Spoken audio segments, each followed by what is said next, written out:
This is a quick intro to user-defined table functions in Snowpark.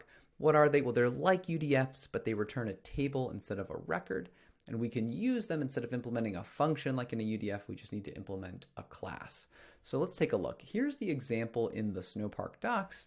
It's kind of interesting. I create this class myWordCount. It has 3 methods, an init, a process, and an end partition. And I can run this and it will go ahead and split the words. So I register the function, blah, blah, blah. This felt a little bit clunky to me, a little bit long. And I found another example by TJ, so tej.ghost.io, at an excellent blog post, What is Snowpark actually?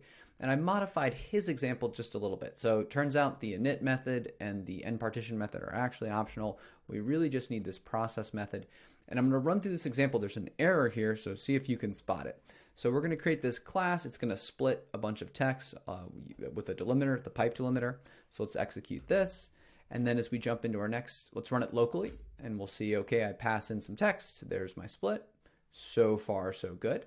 Now I'm going to register this. And when I register it, I'll pass in the actual class itself. I'll give it a name, output schema, input types. Go ahead and register. And now let's run this example. Once it finishes registering, boom, it blows up on me. It says, no, the return value should be an iterable object containing tuples. I think at least one tuple. And in my case, or whether or not it's at least one, I need to return an iterable. I'm not doing that. So how do I do that? Or what's one method of doing that in Python? I can use a generator. So I'll use the yield keyword here. Now when we run this, you can see we got back our generator object. I'll go ahead and register this user-defined table function once more. Let's run it.